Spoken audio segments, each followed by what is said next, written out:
வணக்கம் மாணவர்களே, இன்னைக்கு நம்ம வீடியோவில் 11ஆம் வகுப்பு விலங்கியல்ல விலங்குலகத்திலிருந்து வகுப்பு பரப்பனை பற்றி பார்க்கலாம். வாங்க வீடியோக்குள்ளே போகலாம். பறவைகளை பரப்பனைன்னு சொல்கிறோம். பரப்பனைக்கு ஆங்கிலத்தில் ஏவ்ஸ். இந்த ஏவ்ஸுங்கிற வார்த்தை லத்தீன்லேருந்து நமக்கு கிடச்சிருக்கு. லத்தீனில் ஏவிஸ் அப்படின்னு கேட்டால் பரப்பனை அப்படின்னு அர்த்தம். ஸோ லத்தீன் மொழியிலேருந்து வந்த ஒரு வார்த்தை தான் ஏவ்ஸ். ஸோ பறவைகளோட முக்கிய பண்புகள்னு பார்த்தா இறகுகள் மற்றும் பறக்கும் திறன். அனைத்து பறவைகளிலுமே இறகுகள் இருக்கும், பறக்கும். சில எக்ஸப்ஷன் இருக்குது, சில பறவைகள் மட்டும் பறக்காது. ஸோ உடலமைப்பை பொறுத்த வரைக்கும் படகு வடிவிலான உடல் காணப்படும். முன்னங்கால்கள் இறக்கைகளாக மாறி இருக்கும். ஸோ பின்னங்கால்கள் நடத்தல், ஓட்டம், நீச்சல் மற்றும் மரமேறுதல் போன்ற செயல்களுக்கேற்ப தகவமைப்பு பெற்று காணப்படும். ஸோ வாலின் அடிப்பகுதியில் எண்ணெய் சுரப்பி, அதாவது ப்ரீன் கிளாண்டுங்கிற ஒரே ஒரு சுரப்பி மட்டும் காணப்படும். தோலில் மற்ற எந்த சுரப்பிகளும் காணப்படாது. தோல் அப்போ உலர்ந்து காணப்படும். உடலில் புறசட்டகம் மற்றும் அகசட்டகம் காணப்படும். புறசட்டகமாக இறகுகள் இருக்கும், செதில்கள் இருக்கும், கால் நகங்கள் இருக்கும், அலகின் மேலே கடினமான உறைகள் காணப்படும். ஸோ அகசட்டகமாக எலும்புகள் காணப்படும். எலும்புகளுக்குள்ள காற்றறை காணப்படும். காற்றறை கொண்ட எலும்புகள் காணப்படுவது பறவைகளின் ஒரு முக்கிய சிறப்பு பண்பு. ஸோ இந்த எலும்புகளை நாம் நுமாட்டிக் எலும்புகள்னு சொல்கிறோம். ஸோ பறவைகள் இடப்பெயர்ச்சி செய்யுது. இறக்கைகள் மற்றும் கால்கள் மூலமாக இடப்பெயர்ச்சி செய்யும். இறக்கைகள் மூலமாக பறக்கும். பறப்பதற்கு உதவக்கூடிய தசைகள் மார்பு பகுதியில் காணப்படும். ஸோ அந்த தசைகளுக்கு பேர் பெக்டோரலிஸ் மேஜர் மற்றும் பெக்டோரலிஸ் மைனர் அப்படிங்கிற தசைகள் மூலமாக பறவைகள் பறக்கும். ஸோ இறகுகளை பொறுத்த வரைக்கும் இறக்கைகளில் காணப்படுது. இது பறப்பதற்கும் உடல் வெப்பநிலையை சீராக வைப்பதற்கும் இந்த இறகுகள் பயன்படுது. ஸோ உள்ளுறுப்புகளை பொறுத்த வரைக்கும் ஃபஸ்ட்டு சுவாச மண்டலத்தை பொறுத்த வரைக்கும் நுரையீரல் காணப்படும். நுரையீரல்களோடு இணைந்த காற்று பைகள் காணப்படும். நுரையீரல்கள் பஞ்சு போன்று நெகிழ்வுத்தன்மையுடையதாக இருக்கும். இதோடு இணைந்த, அதாவது நுரையீரலோடு இணைந்த காற்று பைகளும் சுவாசத்திற்கு உதவும். சுற்றோட்ட மண்டலத்தை பொறுத்த வரைக்கும் இதயம், இரத்த குழாய், இரத்தம் காணப்படும். இதயம் 4 அறைகளை கொண்டு காணப்படும். இதயத்தில் வலது அயோட்டிக் வளைவு காணப்படுவது பறவைகளோட ஒரு சிறப்பு பண்பு. கழிவு நீக்க மண்டலத்தை பொறுத்த வரைக்கும் சிறுநீரகம், சிறுநீர் குழாய் இருக்கும், சிறுநீர் பை இருக்காது. ஸோ சிறுநீர் பையில் சிறுநீர் சேகரமாகும். சிறுநீர் சேகரமாச்சு அப்படின்னு கேட்டிங்கன்னா வெயிட் அதிகமாகும். வெயிட் அதிகமாக இருந்தால் பறவைகளால் பறக்க இயலாது. அப்போ பறவைகள் பறப்பதற்கான ஒரு தகவமைப்பாக சிறுநீரக பை பறவைகளில் கிடையாது. ஸோ இனப்பெருக்கம் பறவைகளை பொறுத்த வரைக்கும் ஒருபால் உயிரிகளாக இருக்காங்க. ஆண் பெண் தனித்தனி. ஆண் ஓரினை விந்தகங்களை பெற்று காணப்படும். பெண்ணில் ஓரினை அண்டகம் காணப்படும். இதில் இடது பக்கத்தில் ஒற்றை அண்டகமும் வலது பக்கத்தில் ஒரு அண்டகம் குறை வளர்ச்சியுடனும் காணப்படும். அப்போ ஒன்று நல்லா செயல்படும், ஒன்று நல்லா செயல்படாது, குறை வளர்ச்சியோடு காணப்படும். ஸோ இதுவும் பறவைகள் பறத்தலுக்கான ஒரு தகவமைப்பாக பறவைகளில் காணப்படுது. அனைத்து பறவைகளும் முட்டையிடுபவையாக இருக்கும். முட்டை கால்சியத்தாலான ஓடால் மூடப்பட்டிருக்கும். ஸோ மெகாலிசித்தல் வகை முட்டைகளை இடும். மெகாலிசித்தல் அப்படின்னு கேட்டிங்கன்னா கருவுணவை அதிகமாக கொண்டிருக்கக்கூடிய முட்டைகளை பறவைகள் இடுது. கருவுறுதலை பொறுத்த வரைக்கும் உட்கருவுறுதல் நடைபெறுது. ஆணின செல்லும் பெண்ணின செல்லும் இணைந்து கரு உருவாகக்கூடிய கருவுறுதல் பெண்ணின் உடலுக்குள்ளே நடைபெறுது. அதை தான் நம்ம உட்கருவுறுதல்னு சொல்கிறோம். பறவைகளில் இருக்கக்கூடிய சிறப்பு பண்புகள்னு பார்த்தோம்னா வெப்பம் மாறா விலங்குகளாக பறவைகள் இருக்குது. சூழ்நிலையில் வெப்பம் மாறுபட்டாலும் தனது உடல் வெப்பநிலையை மாறாமல் நிலையாக வைத்து கொள்ளும்.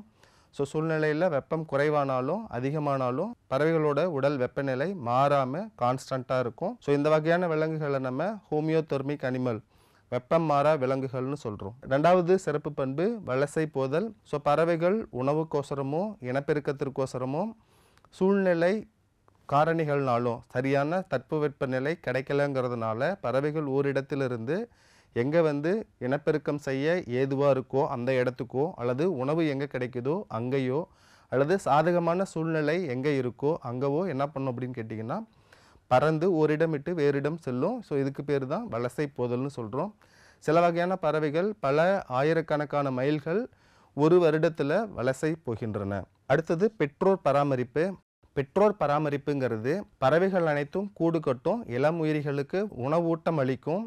முக்கியமாக இளம் உயிரிகளை எதிரிகளிடமிருந்து ப்ரொடெக்ட் பண்ணும். ஸோ இதை தான் நம்ம பெற்றோர் பராமரிப்புன்னு சொல்கிறோம். பறவைகளுக்கு எடுத்துக்காட்டு காகம், கார்வஸ், புறா, கொலம்பா, பச்சைக்கிளி, சிட்டக்குலா, மயில், பாவோ, பெங்குயின் ஆப்டனோடைட்டஸ், பிணந்தின்னி கழுகு நியோஃப்ரான், மரகதப்புறா சால்கோபப்ஸ் இண்டிகா. என்ன மாணவர்களே, வகுப்பு பரப்பனை பற்றி பார்த்தோம். வாங்க அதை சார்ந்து சில வினாக்களையும் விடைகளும் அதற்கான விளக்கங்களையும் பார்க்கலாம். வாங்க வினாக்குள்ளே போகலாம்.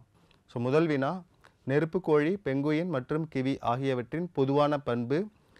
ஓடும் பறவைகள், இடம்பெயரும் பறவைகள், பறக்க இயலாத பறவைகள், கால்களில் 4 விரல் கொண்ட பறவைகள்னு கொடுத்துருக்காங்க. இதில் ஃபஸ்ட்டு ஆப்ஷன் ஓடும் பறவைகள். நெருப்புக்கோழி, பெங்குயின், கிவி ஆகியவை மூன்றும் ஓடும் பறவைகளான்னு கேட்டால் கிடையாது. ஸோ கிவி ஓட முடியாது, அதனால் இதை நம்ம தவறுன்னு சொல்கிறோம். ஓடும் பறவைகள் இல்லை. ஸோ அடுத்தது இடம்பெயரும் பறவைகள். நெருப்புக்கோழி, பெங்குயின், கிவி ஆகியவையும் என்ன பண்ண முடியாது அப்படின்னு கேட்டிங்கன்னா, ஒரு இடத்திலிருந்து வேறு இடத்திற்கு வலசை போக இயலாது. அதனால் இடம்பெயரும் பறவைகளும் தவறாக இருக்குது. ஸோ அடுத்தது பறக்க இயலாத பறவைகள். நெருப்புக்கோழி, பெங்குயின், கிவி மூணுத்தினாலையும் பறக்க இயலாது. அதனால் இந்த ஆப்ஷன் கரெக்டாக இருக்குது. ஸோ அடுத்தது நெருப்புக்கோழி, பெங்குயின் மற்றும் கிவியில் கால்களில் 4 விரல்கள் கொண்டு காணப்படுதான்னு கேட்டால் கிடையாது. ஸோ கால்களில் 5 விரல்கள் காணப்படும். ஸோ அப்போ இந்த ஆன்சரும் தவறாக இருக்குது. ஸோ இதை பொறுத்து நெருப்புக்கோழி, பெங்குயின் மற்றும் கிவி ஆகியவற்றின் பொதுவான பண்புக்கு நம்ம பறக்க இயலாத பறவைகள்னு ஆன்சர் குறிச்சிருக்கிறோம். வாங்க நம்ம ஆன்சர் கரெக்டாக இருக்கான்னு செக் பண்ணலாம். ஸோ நெருப்புக்கோழி, பெங்குயின் மற்றும் கிவி ஆகியவற்றின் பொதுவான பண்பு அப்படிங்கிறதுக்கான ஆன்சர் பறக்க இயலாத பறவைகள்ங்கிறது சரியாக இருக்குது. வாங்க அடுத்த கொஸ்டின் பார்க்கலாம். இரண்டாவது வினா, நுமாட்டிக் எலும்பு காணப்படும் விலங்கு. மீன்கள், ராணா, புறா, திமிங்கலம்னு கொடுத்துருக்காங்க. ஸோ நுமாட்டிக் எலும்புங்கிறது காற்று அறைகள் உடைய எலும்புகளை தான் நம்ம நுமாட்டிக் எலும்புகள்னு சொல்கிறோம். ஸோ இந்த நுமாட்டிக் எலும்புகள் அதாவது பறவைகள் வகுப்பு பரப்பனில் இருக்கக்கூடிய விலங்குகளோட ஒரு சிறப்பு பண்பு தான் நுமாட்டிக் எலும்புகள். பறவைகள் ஈஸியாக பறக்கணுங்கிறதுக்கோசரம் இயற்கையில் அமைந்த ஒரு தகவமைப்பு தான் நுமாட்டிக் எலும்புகள். ஸோ நுமாட்டிக் எலும்புகள் பறவைகளோட எடையை குறைப்பதற்கோசரம் அவங்களோட உடலில் இருக்கக்கூடிய ஒரு தகவமைப்பாக இருக்குது. ஸோ இதை பொறுத்து மீன்களில் நுமாட்டிக் எலும்புகள் காணப்படுதான்னு கேட்டால் கிடையாது. காற்றறைகளுடன் கூடிய எலும்புகள் மீன்களில் காணப்படுவது கிடையாது. ஸோ ரெண்டாவது ராணானா தவளை. ஸோ தவளையில் இந்த மாதிரி நுமாட்டிக் எலும்பு காற்றறைகளுடன் கூடிய எலும்புகள் காணப்படுவது இல்லை. ஸோ புறாங்கிறது பரப்பனில் வரக்கூடிய ஒரு விலங்கு, பறவை. ஸோ பறவைகளில் என்ன காணப்படும் அப்படின்னு கேட்டிங்கன்னா, காற்று அறைகளுடன் கூடிய எலும்புகள், அதாவது நுமாட்டிக் எலும்புகள் காணப்படும். அப்போ புறாக்களில் நுமாட்டிக் எலும்புகள் காணப்படுது. ஸோ அடுத்தது திமிங்கலம். திமிங்கலத்தில் காற்றறைகளுடன் கூடிய நுமாட்டிக் எலும்புகள் காணப்படுவது இல்லை. ஸோ அப்போ இதுவும் தவறாக இருக்குது. ஸோ இதை பொறுத்து நுமாட்டிக் எலும்புகள் காணப்படும் விலங்குங்கிற வினாக்கு புறாங்கிற ஆன்சரை நம்ம குறிச்சிருக்கிறோம். வாங்க நம்ம ஆன்சர் கரெக்டாக இருக்கான்னு செக் பண்ணலாம். நுமாட்டிக் எலும்பு காணப்படும் விலங்குக்கு சரியான விடையாக புறா இருக்குது. நீங்களும் அதான் குறிச்சிருப்பீங்கன்னு நினைக்கிறேன். வாங்க நம்ம நெக்ஸ்ட் கொஸ்டின் பார்க்கலாம். ஸோ உணவு மண்டலத்தில் தீனிப்பை மற்றும் அரவைப்பையை உடைய முதுகெலும்பிகள் எது? ஸோ இது மூன்றாவது வினா. இதில் ஆப்ஷன் ஊர்வன, பரப்பன, இருவாழ்விகள் மற்றும் மீன்கள். ஊர்வனவற்றின் உணவு மண்டலத்தில் தீனிப்பை, அரவைப்பை இருக்கான்னு பார்த்தா கிடையாது. ஸோ அதனால் ஊர்வனங்கிறது தவறாக இருக்குது. ஸோ அடுத்தது பரப்பன உணவு மண்டலத்தில் தீனிப்பை, அரவைப்பை காணப்படுமான்னு கேட்டால் ஸோ தீனிப்பையும் இருக்கும், அரவைப்பையும் இருக்கும். பறவைகளை பொறுத்த வரைக்கும் அலகுகள் இருக்கும், அலகுகளில் பற்கள் காணப்படாது. ஸோ அப்போ அவங்களோட உணவுகள் அரைப்பதற்கோசரம் அந்த உணவு மண்டலத்தில், பறவைகளின் உணவு மண்டலத்தில் அரவைப்பை இருக்கும். ஸோ உணவை சேமிக்கிறதுக்கோசரம் தீனிப்பை காணப்படும். அப்போ பரப்பனையில் தீனிப்பை மற்றும் அரவைப்பை ரெண்டுமே இருக்கும். ஸோ அடுத்தது உணவு மண்டலத்தில் தீனிப்பை, அரவைப்பை ரெண்டும் இருவாழ்விகளில் காணப்படுமான்னு கேட்டால் கிடையாது. ஸோ அதனால் இருவாழ்விகளும் தவறாக இருக்குது. ஸோ அடுத்தது எலும்பு மீன்கள். எலும்பு மீன்களோட உணவு மண்டலத்திலையும் அரவைப்பை மற்றும் தீனிப்பை காணப்படுமான்னு கேட்டால் கிடையாது. ஸோ அதனால் இந்த ஆப்ஷனும் தவறாக இருக்குது. ஸோ இதை பொறுத்து உணவு மண்டலத்தில் தீனிப்பை மற்றும் அரவைப்பையை உடைய முதுகெலும்பிகளுக்கு நம்ம பரப்பனங்கிற ஆப்ஷனை குறிச்சிருக்கிறோம். வாங்க நம்ம ஆன்சர் கரெக்டாக இருக்கான்னு செக் பண்ணலாம். உணவு மண்டலத்தில் தீனிப்பை மற்றும் அரவைப்பையை உடைய முதுகெலும்பிகள் எதுங்கிற வினாக்கு சரியான விடை பரப்பன. என்ன மாணவர்களே, இன்றைக்கு வகுப்பு பரப்பனை பற்றியும் அதை சார்ந்து போட்டித் தேர்வுகளுக்கு ஏற்பட்ட வினாக்கள், விடைகள் மற்றும் அதற்கான விளக்கங்களை பார்த்தோம்.